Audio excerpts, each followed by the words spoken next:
बारिश हो या गर्मी का मौसम हो, बच्चों की डिमांड तो कभी ख़त्म ही नहीं होती है। और बार बार पिज़्ज़ा पास्ता खिलाना सही नहीं है। अगर आपके ही घर में गूंथा हुआ गेहूं का आटा बचा हो तो आप उससे इस नाश्ते को ज़रूर ट्राई करके देखिए। बच्चों से लेके बड़ों तक सभी को इतना पसंद आएगा। आप जानबूझकर एक्स्ट्रा आटा गूंथ कर रखोगे।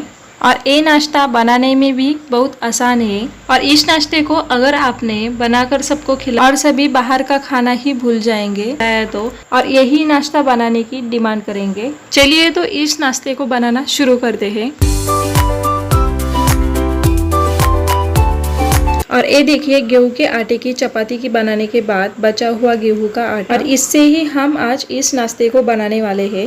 और बच्चों के चटपटे टेस्ट के लिए उन्हें मैदे का खाना मत खिलाइए, उन्हें इस तरीके का चटपटा पौष्टिक खाना खिलाए। और ये है रोटी बनाकर बचा हुआ गेहूं का आटा, और ये बहुत पतला आटा है। और इस नाश्ते की रेसिपी के लिए हमें बहुत सख्त आटा चाहिए, इसलिए इतने आटे के लिए आधी कटोरी से थोड़ा कम ये सूखा आटा डालकर इस आटे को हम सख्त आटा बना लेंगे। और इस तरीके से गूंथकर इस आटे को हम सख्त बना लेंगे।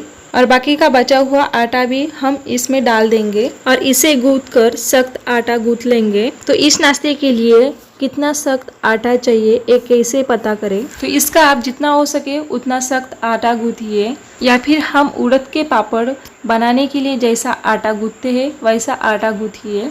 और ये देखिए आटा गूंथकर तैयार हो गया है। और इसे अब हम इस बाउल में रख देंगे और गैस की फ्लेम ऑन कर इस पर कढ़ाई रख देंगे। और इसमें अब आपको जितना गूंथा हुआ आटा है उसके 4 गुना पानी इसमें डाल देना है। और अब इसमें टेस्ट के अकॉर्डिंग आधे चम्मच से थोड़ा कम नमक डाल देंगे और पोहे खाने के 2 चम्मच तेल डाल देंगे। और तेल डालने से गेहूं के आटे से बनाया हुआ पास्ता एक दूसरे से चिपकेंगे नहीं, बिल्कुल खिले खिले रहेंगे।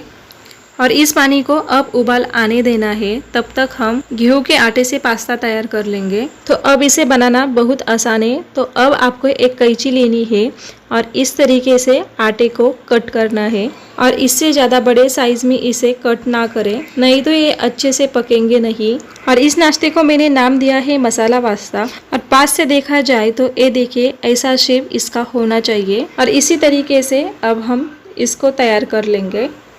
और ऐसे शेप बनाने में भी देखिए कितने आसान हैं। तो इस तरीके से हमने सभी शेप को तैयार कर लिया है। तो इस शेप को मैंने पास्ता नाम दिया है, आप जो चाहे वो दे सकते हो। अगर पास्ता बोले तो बच्चे उसे बहुत चाव से खाते हैं। और पानी को भी उबाल आ गया है और इसे अब हम इस पानी में उबालने के लिए डाल देंगे। और इतने क्वांटिटी के लिए इसे पकाने के लिए 7 से 8 मिनट लगते हैं। तो आपका ये पास्ता कितना है इसके अकॉर्डिंग इसे पकाने के लिए टाइम लगेगा। और इस मसाला पास्ता को आपको कितना कम या ज़्यादा बनाना है उसका मेजरमेंट आप इसके अंदाज से लें। तो हाई फ्लेम पर इसे पकाते हुए 7 मिनट हो गए हैं और ये अच्छे से पक गए हैं। और ये पके हैं या नहीं ये कैसे चेक करें, तो इसके लिए आपको इस झारे पर इस तरीके से इस पास्ता को लेना है और इसे तोड़कर देखना है। और ये चिपका चिपका ना हो, बहुत सख्त हो तो समझ लेना कि अच्छे से पक गए हैं। और इसका जो एक्स्ट्रा पानी है वो निकालने के लिए हम इसे छन्नी पर इस तरीके से डाल देंगे। और इसका जो पानी है इसे हम फेंकेंगे नहीं, इसे हम सॉस के लिए इस्तेमाल करेंगे। मतलब हम इसका सॉस बनाएंगे नहीं, इसे हम सॉस का टेक्सचर लाने के लिए इस्तेमाल करेंगे। और वो मैं आपको आगे बताऊंगी। और इस पर अब हम ठंडा पानी डाल देंगे, इससे इस शेप का टेक्सचर पास्ता जैसे आता है। और अब मैंने गैस की फ्लेम ऑन कर उस पर कढ़ाई रखकर पोहे खाने के 3 चम्मच तेल इसमें डाल दिया है। और ये तेल भी अच्छे से गर्म हो गए। अब हम इसमें डालेंगे थोड़ा सा जीरा। और जीरा अच्छे से फूलने के बाद अब हम इसमें डालेंगे बारीक कट किया हुआ प्याज। और इस प्याज का थोड़ा सा कलर चेंज होने तक इसे हम भून लेंगे। तो प्याज भूनकर इसका थोड़ा सा कलर चेंज हो गया है। अब हम इसमें डालेंगे लहसुन की पेस्ट और इसे अच्छे से मिक्स कर लेंगे। और अब हम इसमें डालेंगे अदरक की पेस्ट और फिर से इसे अच्छे से मिक्स करेंगे। और अब हम इसमें डाल देंगे बारीक कट किया हुआ टमाटर। आप इसमें आपकी जो मनपसंद सब्जियां है वो डाल सकते, जैसे कि शिमला मिर्च, मटर, ऐसी सब्जियां आप इसमें डाल सकते हो। और टमाटर भी अब भूनकर अच्छे से पक गया है। अब हम इसमें डालेंगे बारीक कट किए हुए प्याज के पत्ते और इसे अब अच्छे से मिक्स करके 1 मिनट तक भूनना है, इससे प्याज के पत्ते अच्छे से पकेंगे। और अब हम इसमें डालेंगे आधी चम्मच से थोड़ी कम लाल मिर्च। और 1 पिंच हल्दी और इसे अब हम अच्छे से मिक्स करेंगे।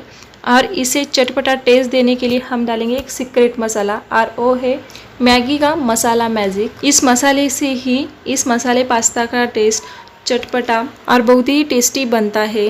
और इसे अब हम अच्छे से मिक्स करेंगे और इसे मंचूरियन जैसा गाढ़ा टेक्सचर देने के लिए हम इसमें डालेंगे इस पास्ते को पकाकर जो पानी बचा था उसमें से नीचे का गाढ़ा आधी कटोरी पानी इसमें डाल देंगे। और इस पास्ता को उबालते वक्त हमने इसमें नमक डाला था, इसलिए हम इस पास्ता को बनाते वक्त नमक नहीं डालेंगे। और इस पास्ता को बनाने के बाद इसे आप टेस्ट करके देखिए, ज़रूरत होगी तो ही आप इसमें नमक डालें। और इस पास्ता को अब हम इसमें डाल देंगे और अच्छे से मिक्स कर लेंगे।